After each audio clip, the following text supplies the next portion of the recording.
12 дугаар бүлэг. Цуслан дээр. Намайг бага сургууль төгсөх жил 1982 он хүртэл манайхан жил бүрийн зуны дунд сард цусланда буудаг байжээ. Зуншлах сайтай жил эрт цус худаач бий. Манай нутгийн хувьд цуслан гарах нь намрын хадлангаа авахын тулд мал сүргээ үлжөөний хадлангаас холдуулж зуны улиралд тохируулан бэлчээрлэх уламжлалт ухаан байлаа. Цуслангийн байшин гэж ханаар нь нийлүүлэн игнүүлж барьсан дан тасалгаатай цомхон байшингууд. Хичнээн ам бүлтэй байх нь хамаагүй нэг айл нэг байшинд цусна. Үхэр тэргийн дэд юмсаа ачаад цуслан нүүхэд хүүхэд багчул их дуртай. Дүүрэн ачаатай нүүдлийн хөсгийн жижигхэн зайд багтаж суугаад хүнд хөсгийн хөнгөн сажилгаанд займчин найгах нь нял хүүхдэд бүүэлэх хэмнэл болж арай том хүүхдүүдэд зугаатай байдаг байлаа. Нүүдлийн хөсөг цусланд хурж ачаагаа буулгаж, дотн гаднахаа янзлахын зэрэгцээ, үдэш мал ирэхээс өмнө зил шаах, тугалын хороо барих ажил байдаг. Зилний их баг нь айлуудад адилгүй. Голцоо үхрийн тоо толгоноос хамаарч 200-300 тэгш 4 метр талбайтай. Бут түнх багтай, борооны ус тогтохооргүй өндөр дүү газар сонгож зээлээ шаана. Зэлний газрыг товлоод үхрээ уях гадас 2-3 метр зайтай зооно. Зөнх нь үзүүрлсэн модон гадас байх бөгөөд тоото хідэн төмөр гадас бас байна.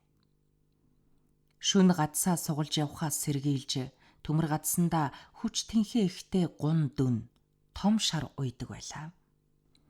Уйлганд олс дээс хялгасан дээс голлуулж дээснийхээ үзүүрт хялгасан эвэрдээ шорон эвэрдээ залгадаг билээ.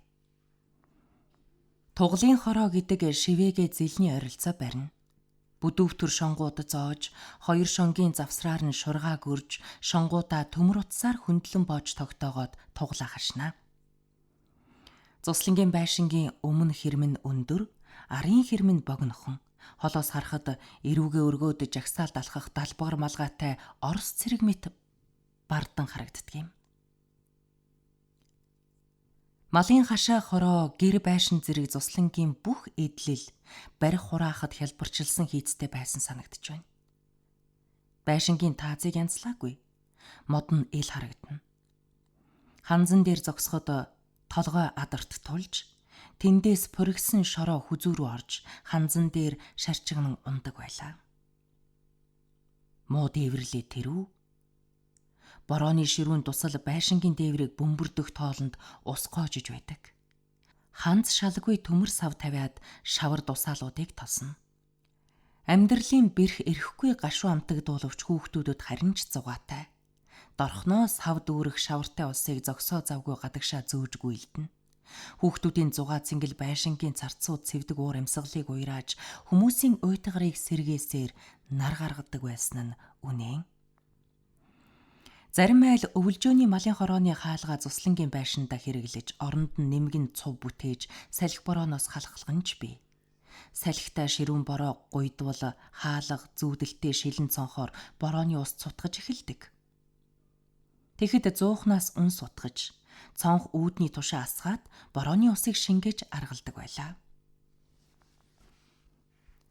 Цуслангийн айлууд тугал бярууныхаа хойноос гэрээ эзгүй орхиж гарахтаа хаалгаа сураар уйж торгооно.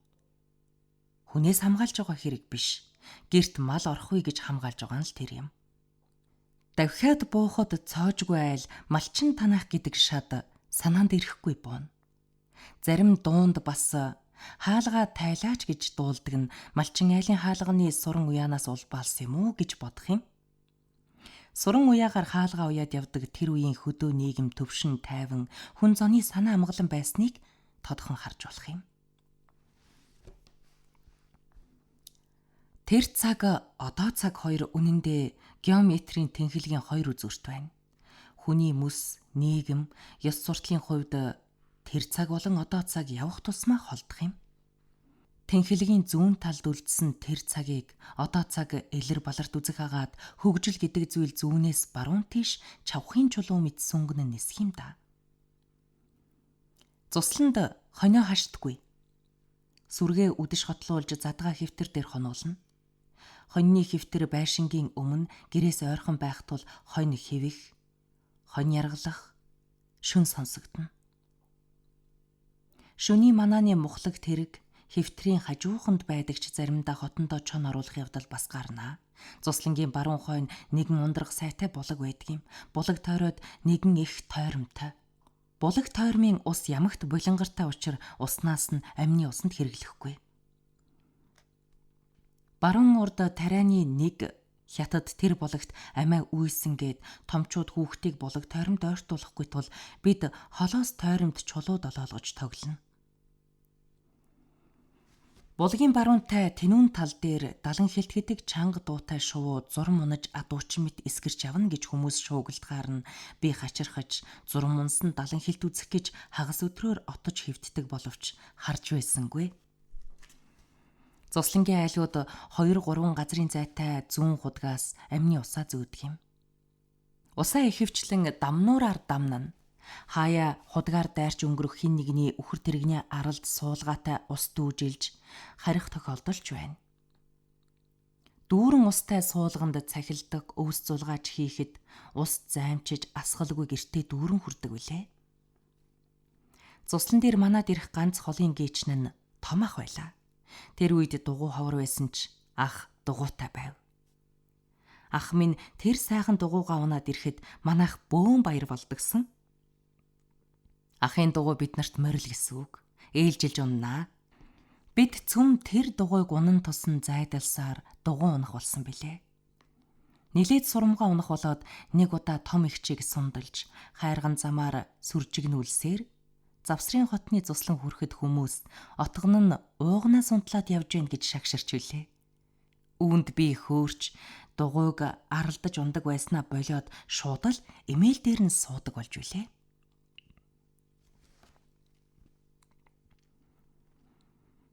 Намайг мэдээ ороход манай нутагт нэгэнт хагас суурин болсон байлаа. Манай өвлжөөнөөс баруун хойшоо хідэн газрын зайд хаваржаа, намаржааны хідэн ноорхой байшин байсан ч тэр нь жинхэнэ хаваржаа намаржаа биш, зөвхөн сүргээс ялгсан хуц ухны бэлчээр тэрчлэн малын ороо нийлүүлгийн үед ашиглах газрын нэр төдий болжээ. Манайхан жилд ганц удаа цусландаа зусаж, 9 сарын сүүлчээр хадлан дуусгад өвлжөөнтэй очино. Цуслан өвлжөөний хооронд ойрхон 10 км хүрэхгүй зайтай. Дээр үеийн жинхэнэ нүүдэл холдоо хэдэн зуун километр дотор 4 улирлаа дагаж бэлчээр сэлгэн явдаг байжээ. Монголын өндөрлөгт нүүдэлчин соёл хөвөрч хөгжсөн түүхийг хөвөөс 1-2 мянганы тэртээхэн цагт тулж очино. Хүннүү, Жужаан, Түрэг, Сянби нарын нүүдэлчид урд хожид Монголын өндөрлөгт төр тулсаа байгуулж мандал буурлын төөрөгт бие биений халааг авч улс төр нь улирч байсан боловч хөтөлж агсан нүүдэл унган малч ахуйн уламжлагдсаар ирсэн билээ.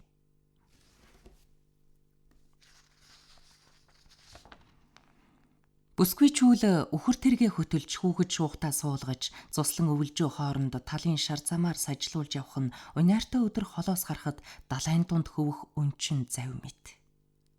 Эрчүүд үхэр тэрэгтэй юр ойртохгүй, ямагт морьтой довтолгоно. Баригатын өвгөн нарийн бичгийн даргын жороо хар морь хол ойрдоо алдартай байсан. Сумын наадмын жороо морины уралдаанд хурдан мориороо нэрд гарсан шулуун цагаан хошууны гүн нураас хүртэл сайн жороо ирдэгч өвгөний жороо харыг гүйцэх морь байсангүй. Усан тэлмэн жороо хар өндөр цээж 2 тийш ганхуулан хаялж, урт 4 хөлөө хол хол самран тоос татуулан орж ирэхийн бахтам сайхныг хэлээд яахав. Зуны төөнөм өдрийн багуудын үед өвгөн нарийн бичгийн дараага цагаан адууны сүүлээр хийсэн ялааны гүүрээр жолоо харийнхаа зөв буруу 2 тал руу зөөлхөн хүргэж, нарийн голоос галгиулан наашлах нь сайхан. Тэр мөч тосон будгийн зураг шиг нялх оюунд гүн хадагдсан билээ. Ээж сэлмэн эвэртэй гөлтгөнсөн хар сортой хязаалан шараа хөллөж өвлжөө явхад би ээжийн ачаагүй тэргэн дээр сууж дагалдан явдаг юм. Тэнхилгийн ойр данз модон дээр сууж, 2 хөлөө доош унжуулж, тэнхлэг дээр гიშгэн тохойгоороо тэрэгний яшин түшээд янзтайхан сууж, янгирцэг худраг урт хигээстэй 2 өндөр дугуй эрэгхийг харж явтал өвлжөөнд ирчихсэн. Өвлжөө маань өөрчлөгдсөн юм шиг санагддагсан. Гэрийн үүдээр дэрс цахилдаг сэгсийтэл ургаж, гэрээс чийг тоос өнөртнө. Бүдүүн шар ирээн зүгий энүүгээр тэрүүгээр нисэлдэх бөгөөд гинэт нэг нь цонхны шил мөргөж унана. Өвөлжөөний араараа нуруулсан аргал тойроод өндөр ургасан луйл шарилж багширсан байдаг. Могоо байж мэднэ өөдөөс өмхий хүрэн гараад ирэхвэ гэж айгаад цаашаа лав явдаггүй байлаа. Цусланд гарахаар цусаж өвөлжөө эзэг ирж, бут түнг хөндийлж өмхий хүрэн үүрлсэн байдаг. Өмхийн хүрэнгийн нуруу хүрэн шаргал дөрвөн мөч харавтар сагсгар том сүлтэй ой готом өмхий үнэр тавих тохойн чинээ биетээ тэр амтан хурдан шаламгай бөгөөд дахиа барихтаа гарамгай. Харин хотны ноход өмхий хүрэнг барихтаа гаргуун. Сэвэлзэх салхинд тэмээн луулийн навчис үд дундын наранд сааралтаж харагдана. Үнэрэн шингэн сэнгэнүр байдаг авч үдийн халуунд өтгөвч хамар цоргино. Би ээждээ тус болж чийг даасан эсгий тохом тэргүүтнийг наранд гаргах, цон хаалгаа нээж нар салхи нэвтрүүлэх, овоолоостой аргалаас хуйраагийн шилж гэрт оруулах, хаалгаа дарж ургасан өвс ногоог хусах, лойл түүх ажил хийн. Энэ дундаас лойл түүх яршигтай. Нэг шуудаа дүүргэхэд хагас өдөр ордог тул лойл түүх залхуутай байлаа. Хачир амтгүй лойл түүх үед ээж дуртай дуугаа дуулж өгнө. Эсвэл багын үлгэрээ ярьж өгдөг байлаа. Одоо ч дуулагддаг миний нутаг, шилийн гол хоёр дууг ээж яг ийм орчин, ийм цагт надад заасан юм. Би түргэн сурч, лойлын шуудаа дүүрч амжаагүй байхад үг аятай тогтоодог боловч дууны үгийг сайн ойлгодог байжээ. Авраг үйлдвэр сүндэрлсэн, алтан тариа халиурсан, адуу малн тархан бэлчсэн миний нутаг гоё л байна. Эх орныхоо өлгий дээр ингчин тогтсон миний нутаг, инрэлт намынхаа ивэл хайрт үрж шимтэн цэцэглээд байна. Ингэж дуулдаг миний нутаг гэдэг дуу алдарт дуучин буян дэлгэрийн цээлхэн хоолоогоор амилж 70-аад оны өвөр Монгол даяар дэлгэрч байлаа. Алдарт дуучин Чулуугийн шилийн гол тэр үеийн цагийн байдлыг тод эм тамгатай радиогоор байнга дуулагддаг содон дууны нэг болж өдгөө хүртэл дуулагдсаар байна. Энэ дууг сурч байхдаа шилийн гол гэж ямархан гол байдгийн болоо. Шилийн хот гэж хаана байдгийн бол? Манхан усыг бодвол хэр том хот болоо гэх мэтийн гинэн асуулт толгойд орж ирээд байдаг байж үлээ.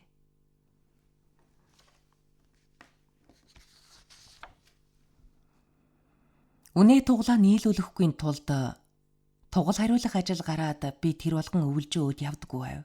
Манай цуслангийн хідэн хүүхэд хялган намилдсан бэлчээрт туглаа хариулж явхад нар орой дээрээс цонож салхины цэвшээ үе хазар илбэнэ. Хаяа гинэт хурын үлс зангирч аянга цахилж эхэлнэ. Аянгийн дуу ойртож борооны төрүүч хаялсаар гэрээдээ харж амжилгүй шолбойдлоо норчхдаг байлаа. Борооны дараа дорны хагас тэнгэрийг эзлэн зээ татсан 7 өнгийн солонго гарч, солонгон доогуур тогтоол ус туучиж тугалдаа хүл нүцгэн гүйж байхдаа солонгон дунд гүйж яваага гинэт мэдэрдэг байсан. Толгой дээр татсан давхар солонго гараа сунгахад гарт баригдмаар ойрхон. Солонго сайхан байлаач хуруугаараа зааж болохгүй. Заавал заасан хуруунд тасарна гэдэг байлаа. Цуслан дээр хаяа нартай бороо орно. Нартай борооны дуслууд түн буман цацраг болж их газрын элгэнд гэрэлтэн буухан солирын бороо мэт үзэгслэнтэй. Ээж өдөр бүр нарнаас өмнө үнэндээ гардаг. Хялгасан хүзүүвчтэй тугал дэлэнгээ нударсаар цагаан хөөс сахруулад үнэ эвлэнэ. Сүүндээ хөөрсөн тугалыг татах гэж аавын хүү өхөр өмбүүдээ хоёул нёгийгээ үзэндээ. Аавын хүү хальтс хийвэл хөл дээрээ шалав гიშгүүлж хэд хоног доголж эмзэглэх үе байна. Зарим өглөө босоход алагдаахаа үнэ говшсон гээд зэлэн дээр хүмүүс шуугалдаж байдагсан. Австрали улсын эмчтэй адилхан хойд 2 хөл нь урт, өмнө 2 хөл нь богинохон. Биеэсээ урт сүултээ алагдаахаа гэдэг амьтан огтон шиг жижиг боловч огтныг бодвол хамаагүй хурдан. Хээр гадаа алагдаахаа хойд хөлөө үнэний гуй тэрч. Өмнө хөлөөрөө хөхнөөс нь гар мэт атгаад үнэ хөхдөг гин. Өглөө үдшийн сайлнаар орон орсон бух айлын зэл тойрон үүмүүлэх тул дайрагдхаас болгоомжилж хүүхэд болон настныг зэлэн дээр очуулдаггүй. Заан шиг бүдүүн нутгийн үлдрийн бухнууд сүмийн бүрээ мэт сөөнгөдөн мөөрч бут сэндийчин шороо цацлах нь сүртэй. Үдшийн сайл дуусахад шунхан улаан туяа өрний тэнгэрийг хурмын охин шиг жимбитэл гойж орхино. Янз бүрийн дүр төрхтэй үйлсийн чөлөөгөөр хэв торго мэт тэнгэрт хөвнө. Ээж сайлын суулга тохиовчлон гэрөөдөө алхахад биеийн жижигэрсээр туяан дуустдаг байв. Ээжийн нэг өдөр зэлэн дээрээс эхэлж зэлэн дээр дуустдаг байлаа. Шингэх нарны улбар туяанд газар дэлхий нэмгэн хальсанд бүрхүүлсэн мэт үзэгдэнэ. Хотолж буй сүргийн тоос агаарт хөллөж, багширсан шумуул хамраамаар шургах нь холгүй бужигнана. Зэлний дэргэдэх дөнгөн дээр сууж шингэх нарыг нүд анивчлгүй ширтгэхэд галт бөмбөг мэт төгрөг улаан наран уулын цаагуур орно. Мандах нарыг нүдэг ялбаад удаан харж болохгүй. Шунхан улаан туяа алгуур арилж, тэнгэр харан хуйлахад цуслангийн айлуудын тосон дингийн сүүмгэр гэрэл сүүмэлзэж, сайлчид сайлын хувцсаа сольж, сүүгээ юулэн нааш цааш хөлөхөд сүүдэр нь шилэн цонхыг эв даран сүдэгнэн. Өглөө үнээ саагаад дуусахад хошуунаас сүүний машин ирж зэлэн дээр зогсоход сайлчид суулгатай зүгээ аваачиж тушаана. Жолооч нь царайдаа нэмсэглэл тодруулсан монгол хэлтэй хятад ир. Үүрийн цолом нь зүүн дээр гялалцсан үнээн зэлэн дээр сайлчид яарна. Мэлмэлдсэн сүүмэн суулгандаа цалигна, машиндаа тээгээд үйл төртэй хүргэнэ. Тухайн үеийн аж байдлыг амьд зургалсан ийм дуу байдгийн. Энэ дууг баяр хаанаас хинээс сурсныг бүү мэд. Тэр бас аавын минь сургаал, ээжийн минь хайр гэдэг дууг хүүхтэрхэг хоолоогоор хөөрхөн дуулнаа. Баяр ер нь манай энд од болж явсан дуучин. Зуны өдөр урт цуслангийн хүүхдүүд туглын бэлчээр туглаа хариулна. Хоёул гурвуул цахилдгын бут тойрон сүгдөөд цахилдаг зулгаач үлзий утас, могон ташуур сүлжиж өдрийг барна. Өд дундын наран орой дээрээс төөнөн. Тэртээ сүмийнх өвөлжөөний зам руу байн харж, өвөлжөөндөө явсан ээжээ бас харуултана. Хүүхдүүд туглаа хашсан үед цуслангийн хандсны эсгээ дээр сөхөрч суугаад, улаан ногоон шир суулгасан шагаа орхиж, морь оролдуулж байлаа. Байшингийн зүүнтэйхэн нүх ухаж, түүний дээр жолон барина. Зуны жин үдийн халуунд жолом дотор орж суухад байшингаас хамаагүй сэрүүхэн байдагсан.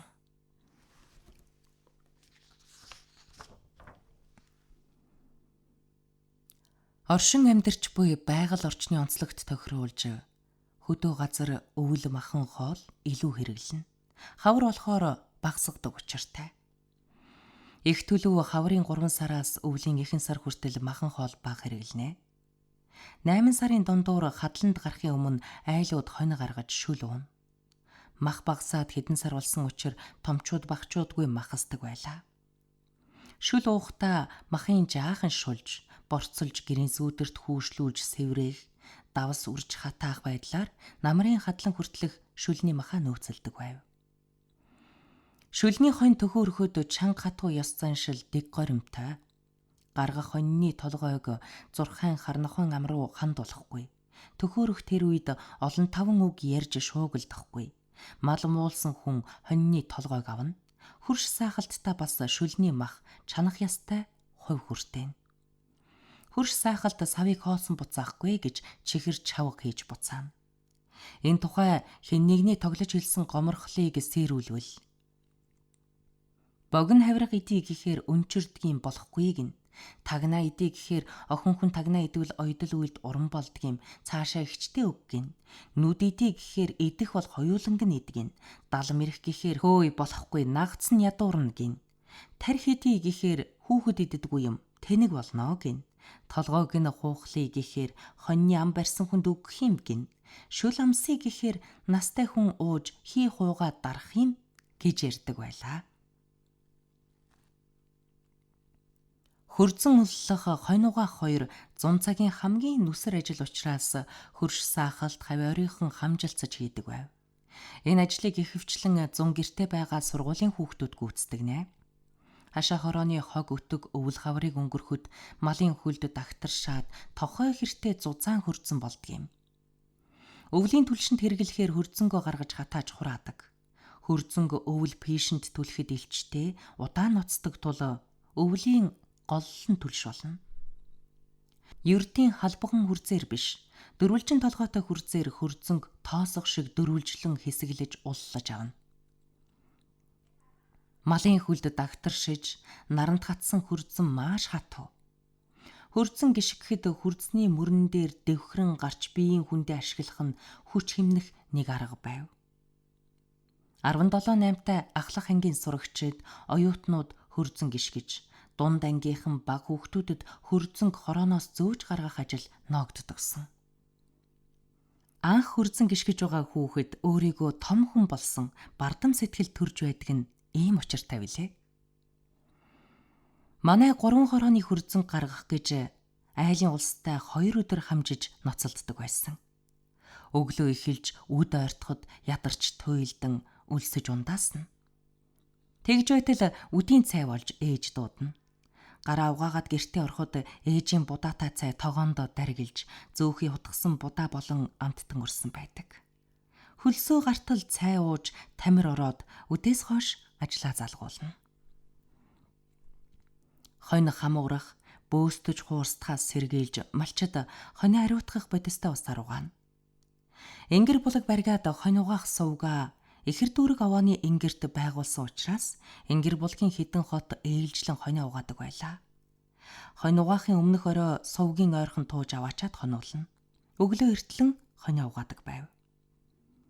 Газраас доош хоньны өндөртөө малтаад цементэлж бэхэлсэн сувгийн хоёр талд хоёр хашаа байдаг. Сувгийг тусгай ариутгах бодис керолинтой усаар дүүргэж нэг хашаанаас нөгөө рүү хониндоо оруулж сувгаар дамжуулан угаана. Хонь угаах ийм сувгийг авраг хошууны нэгэн сэхэтэн анх барьж хэрэгэлсэн юм гэдэг. Хоньыг сувагт хөөж оруулах хэцүү, ихэнх үед нэг нэгээр шиирдэж сувагт чирч хийдэг болохоор маш их чадал хүч шаардна. Хонь угаах нь хөрзөн уллаж гаргахаас илүү ядраана. Зуны шатам наранд ядарч туйлдан хөлс урсгаж байхад тарвасны доншуур наймаа ирдэг. Тэгэхээр аав бидэнд 2 тарвас авч өгөх нь мохсон хутганд бэлүү болдог байлаа. Газар завлан сууж тарвасаа идээд босоход хүч чадал эргээд ирсэн шиг ахаад хөвчөрдөг байлаа. Зун болоход малчин хүнд сул цаг гарна. Малаа хашихгүй болохоор энэ цагийг ашиглан гэр байшин хашаа хороогоо засаж бэхлэх ажлаа хамжуулна. Манайх шорон ордоос цагаан шороо авчирч шаврын ажил хийдэг. 14-тэй ах, 10-тай би байшин хүрээ пин хороогоо эргүүлж тойруулан шавж дуусахад 10 хэдэн өдөр болдог байв. Шавар зуурах, зөөх, шавардахад эд хүч хэрэгтэй. Ялангуяа гарын хүчийг хэрэгтэй. Ахын гарын харьтны булчин тэр цагаас хөгжөж, атгасан нудраг мэт зангирч байдаг болсонд ангийнхан хүүхдүүд их бахархдаг байж билээ. Амьдрал дуусшгүй мөнхийн роман юм. Балчир насны дурсамж буюу 20 дугаар зууны 70-80-аад оны хөдөө малчтын аж байдал, амьдрал ахуйн их далайгаас өөрийн мэдхийг шүүж түүхээс биш тэр бүгдийг тэмдэглэж яахан чадах вүлээ?